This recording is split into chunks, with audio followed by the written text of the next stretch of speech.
Assalamualaikum warahmatullahi wabarakatuh. Jamaah dimanapun berada, jangan lupa dukung dan tonton terus channel Masjid Agung At-Taqwa Kota Cani. Tonton, subscribe, like, share, and comment. Assalamualaikum warahmatullahi wabarakatuh.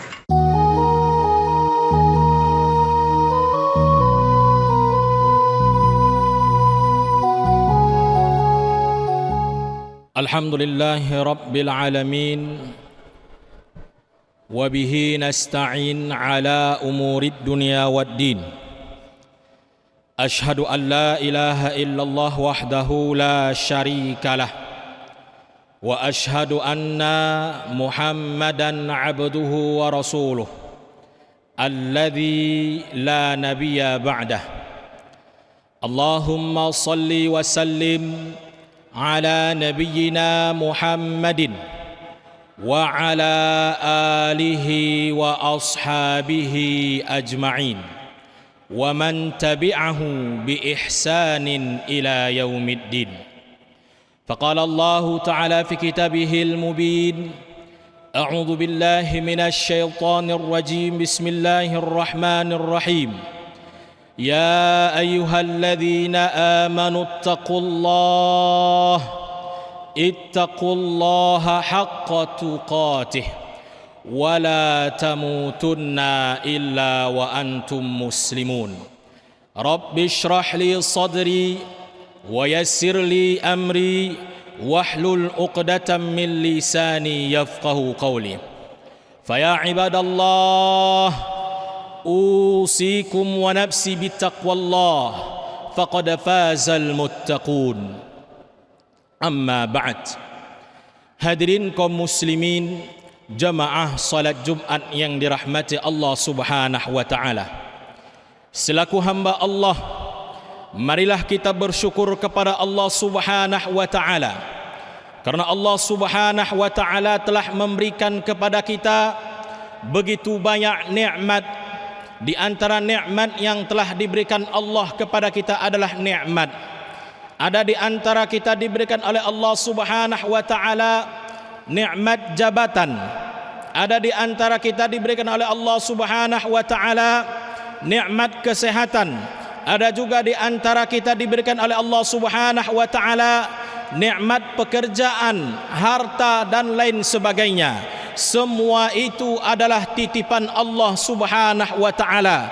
Bisa Allah ambil, bisa Allah titipkan kepada siapapun yang Ia kehendaki. Maka oleh sebab itu, agar nikmat tersebut tetap di dalam diri kita, marilah kita bersyukur kepada Allah, karena konsepnya la in syakartum la azidannakum. Jika kita bersyukur kepada Allah, maka Allah akan tambah nikmat tersebut. Kemudian salawat dan salam kepada baginda Rasul Muhammad sallallahu alaihi wasallam. Rasulullah adalah kekasih Allah. Nabi Muhammad adalah Nabi akhiruz zaman, Nabi yang sangat mencintai umatnya. Semoga kita yang hadir di masjid ini tergolong sebagai umat baginda Rasul yang mencintai beliau dan senantiasa bersalawat kepada beliau dengan membaca Allahumma salli ala Muhammad wa ala ali Muhammad. Dan semoga dengan salawat yang kita lantunkan kepada baginda Rasul sallallahu alaihi wasallam, nanti di akhirat kelak di Telaga Hud, Telaga Kautsar, kita tidak termasuk orang yang diberikan peringatan. Karena pada waktu itu semua umat Islam berbondong-bondong ke Telaga Kautsar, akan tetapi baginda Rasul dihalangi untuk berjumpa dengan kita, karena dikatakan kepada baginda Rasul, innaka la tadri ma ahdatsu ba'dak. Sesungguhnya engkau ya Muhammad tak tahu apa yang dilakukan oleh umatmu setelah engkau wafat. Maka gara-gara apa yang dilakukan oleh sebagian umat Islam tersebut, mereka dilarang berjumpa dengan baginda Rasul sallallahu alaihi wasallam. Imam Nawawi rahimahullah menjelaskan hadis tersebut. Apa yang dilakukan oleh sebagian umat Islam, mereka tidak melaksanakan perintah Allah. Ada di antara umat Islam yang tidak melaksanakan salat. Ada di antara mereka ketika bulan Ramadan tidak melaksanakan ibadah puasa. Dan juga di antara umat Islam yang tidak melaksanakan perintah haji bagi mereka yang telah mampu. Hadirin kaum muslimin, jemaah salat Jumat yang dirahmati Allah Subhanahu wa taala. Al-wusulu ila taqwa bihifdzil lisan. Menggapai takwa dengan menjaga lisan. Hadirin kaum muslimin, jemaah salat Jumat yang dirahmati Allah Subhanahu wa taala. Timbul pertanyaan di dalam diri kita. Mungkinkah seseorang jika dia menjaga lisannya, dia akan menjadi hamba Allah yang bertakwa? Jawabannya mungkin. Kenapa kita harus menjaga lisan? Bukankah masih banyak amalan yang lainnya yang harus kita jaga, yang kita amalkan? Kenapa lisan kita dahulukan? Maka jawabannya banyak sekali. Namun karena waktu yang sangat singkat, maka di sini kita jelaskan apa yang dijelaskan oleh para ulama. Kenapa kita harus menjaga lisan? Yang pertama, annahu yu'minu billahi subhanahu. Orang yang menjaga lisan adalah orang yang beriman kepada Allah Subhanahu wa taala. Baginda Rasul sallallahu alaihi wasallam di dalam hadis sahih Bukhari dan Muslim, beliau bersabda, "Wa man kana yu'minu billahi wal yaumil akhir falyaqul khairan aw liyasmut." Dari hadis tersebut dapatlah kita lihat secara lahirnya, sesungguhnya umat Islam memiliki dua lisan. Yang pertama, qul khairan, berkata yang baik. Yang kedua, diam. Tidak ada yang ketiga. Maka jika ada umat Islam yang suka berbohong, yang suka memfitnah, berkata yang tidak bagus, maka ini bukan ciri orang yang beriman sesungguhnya. Paling tidak imannya sedang berkurang. Itu yang pertama. Kemudian selanjutnya yang kedua, bari anin nifaq. Orang yang menjaga lisan, mereka itu jauh daripada sifat kemunafikan. Karena kata baginda Rasul sallallahu alaihi wasallam, ayatul munafiqi salasun. Tanda-tanda orang munafik itu ada tiga. Yang pertama, idza haddatsa kadzdzaba. Apabila berbicara bohong. Banyak omong, banyak bohongnya. Ini ciri orang munafik. Maka jika ada di dalam diri kita, suka kita berdusta, maka hati-hatilah karena sifat munafik ada dalam diri kita. Kemudian sifat munafik yang kedua, wa idza wa'ada akhlafa. Jika dia berjanji, dia mengingkari. Wa idza tu'mina khana. Apabila dipercaya, dia khianat. Misalkan diberikan amanah untuk dijadikan sebagai orang pimpinan, untuk dijadikan sebagai orang kepercayaan, baik dalam bentuk apapun, dia khianat. Misalnya diberikan amanah dalam sebuah jabatan, dengan jabatannya ia gunakan jabatan tersebut untuk menindas orang yang lemah misalnya. Ataupun misalnya kalau kita di daerah kita ada penerimaan pegawai negeri P3K, dengan jabatan orang tersebut ia gunakan jabatannya untuk mengambil yang seharusnya bukan miliknya, khianat dengan amanah yang diberikan oleh Allah. Munafik orang tersebut. Kita hidup di dunia ini sementara. Berapalah uang yang 30 juta? Jangan sampai gara-gara uang 30 juta anak keturunan kita makan yang haram. Hadirin kaum muslimin, jemaah salat Jumat yang dirahmati Allah Subhanahu wa taala, sesungguhnya semua itu akan dikembalikan nanti di akhirat kelak. Fa antum satus'aluna bima kuntum ta'malun. Kita akan ditanya oleh Allah dengan apa yang kita perbuat. Nampak memang uang masuk, tapi itu uang keluar nanti di akhirat kelak. Na'udzubillah tsumma na'udzubillahi min dzalik. Kemudian yang kedua, kenapa kita harus menjaga lisan? Ini adalah sebagai tanda lurusnya iman seseorang. Baginda Rasul sallallahu alaihi wasallam dalam hadis yang hasan diriwayatkan Imam Ahmad, la yastaqimu imanu 'abdin hatta yastaqima qalbuhu wa la yastaqimu qalbuhu hatta yastaqima lisanuhu. Tidak dianggap lurus iman seseorang sampai hatinya itu lurus. dan juga tidak dianggap lurus hati seseorang sampai lisannya itu lurus. Kalau berbicara baik, kalau enggak baik dia diam. Ini adalah tanda iman seseorang itu lurus, tanda hati orang itu lurus. Jadi kalau kita ingin menakar bagaimana iman kita, bagaimana hati kita, lihat lisan kita. Karena sesungguhnya apa yang ada di kepala kita, apa yang ada di hati kita dapat dilihat dari lisan kita. Hadirin kaum muslimin, jamaah salat Jumat yang dirahmati Allah Subhanahu wa taala. Kemudian yang keempat, kenapa kita harus menjaga lisan? Pada hari ini tanggal 1 Zulqa'dah 1445 Hijriah, artinya bulan Ramadan telah 1 bulan meninggalkan kita. Bulan Syawal telah berlalu. Dulu di bulan Ramadan kita diperintahkan Allah untuk berpuasa, la'allakum tattaqun, agar kita hamba Allah menjadi hamba yang bertakwa. Maka perlu kita ketahui, bagi mereka yang tak dapat menjaga lisan, baginda Rasul sallallahu alaihi wasallam bersabda, "Man lam yada' qaulaz zur wal amal bihi falaysa lillahi hajatun fi an yada'a ta'amahu wa syarabah."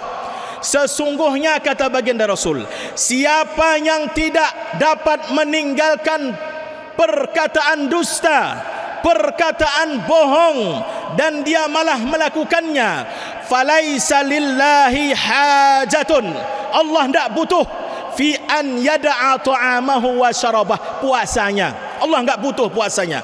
Kalau sudah puasa kita Allah enggak butuh, bagaimana kita menggapai takwa?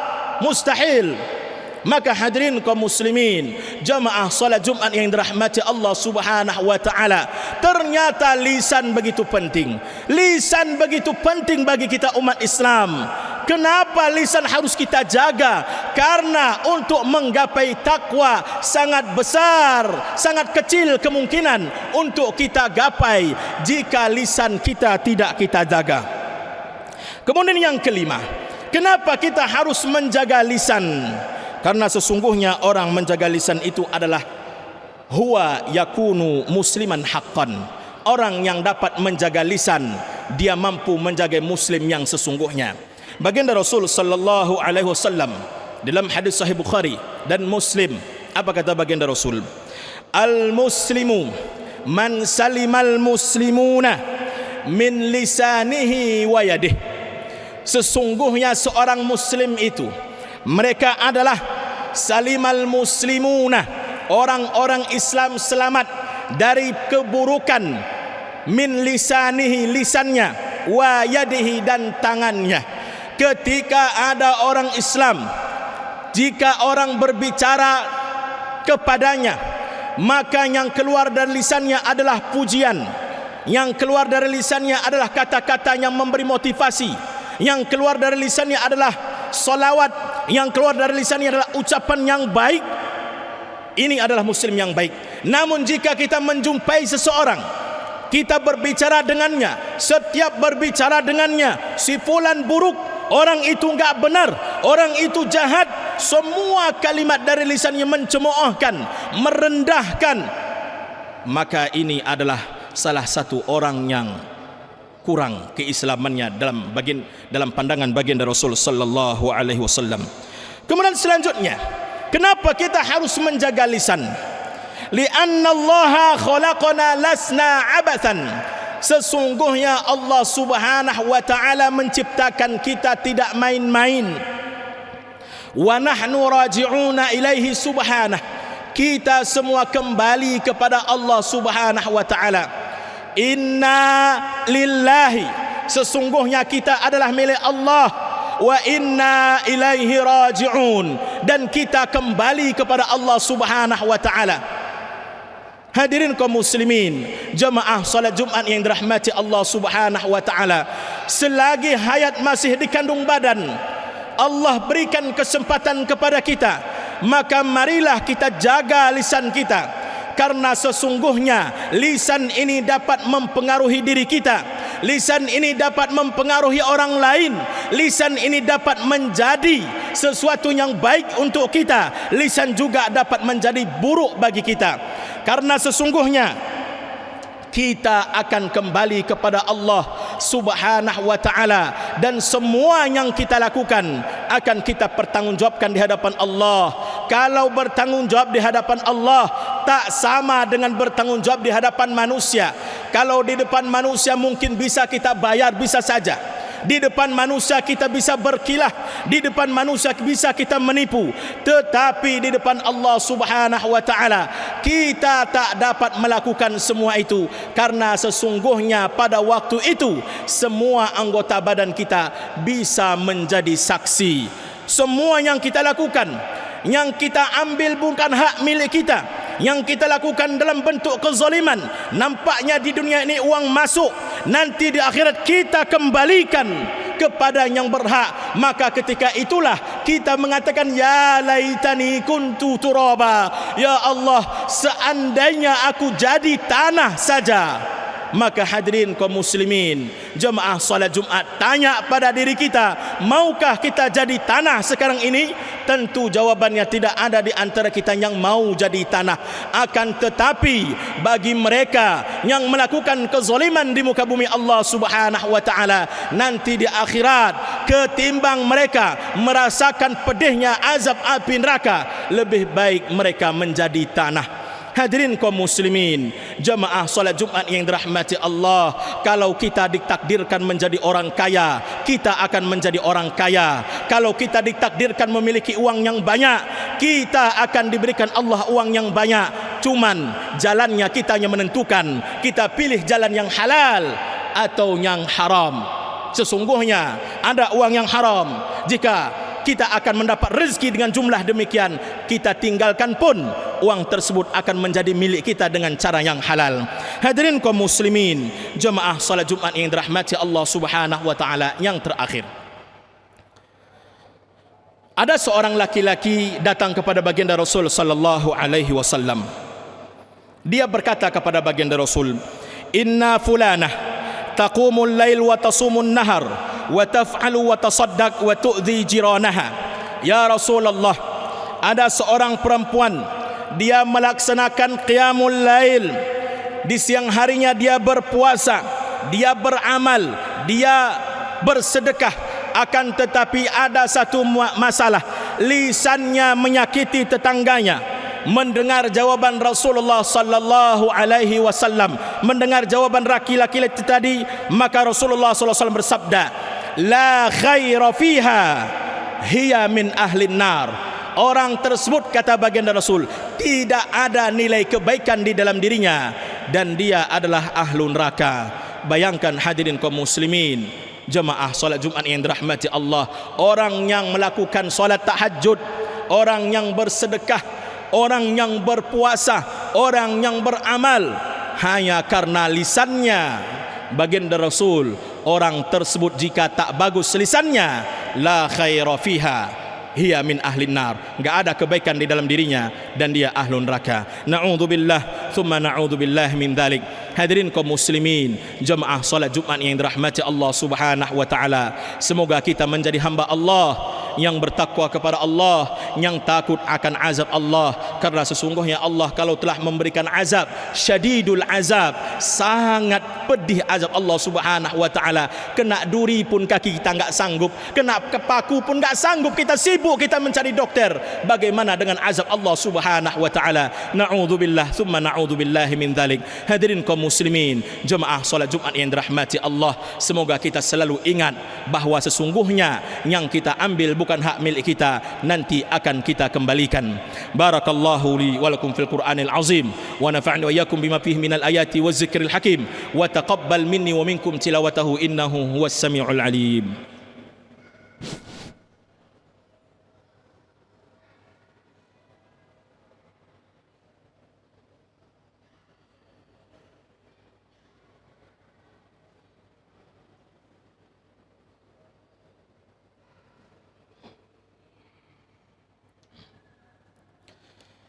Innal hamdalillah nahmaduhu wa nasta'inuhu wa nastaghfiruh wa na'udzu billahi min shururi anfusina ومن سيئات أعمالنا من يهد الله فلا مضل له ومن يضلل فلا هادي له أشهد أن لا إله إلا الله وحده لا شريك له وأشهد أن محمدا عبده ورسوله الذي لا نبي بعده فقال الله تعالى في كتابه المبين أعوذ بالله من الشيطان الرجيم بسم الله الرحمن الرحيم إن الله وملائكته يصلون على النبي يا أيها الذين آمنوا صلوا عليه وسلموا تسليما فيا أيها الناس اتقوا الله حق تقاته ولا تموتن إلا وأنتم مسلمون اللهم صل على محمد وعلى آل محمد كما صليت على إبراهيم وعلى آل إبراهيم وبارك على محمد وعلى آل محمد كما باركت على إبراهيم وعلى آل إبراهيم في العالمين إنك حميد مجيد اللهم اغفر المؤمنين والمؤمنات والمسلمين والمسلمات الأحياء منهم والأموات إنك على كل شيء قدير اللهم أعز الإسلام والمسلمين وأذل الشرك والمشركين واعلي كلمتك إلى يوم الدين اللهم انصر إخواننا في فلسطين اللهم انصر إخواننا في فلسطين اللهم انصر إخواننا في فلسطين وفي كل مكان إنك على كل شيء قدير ودمر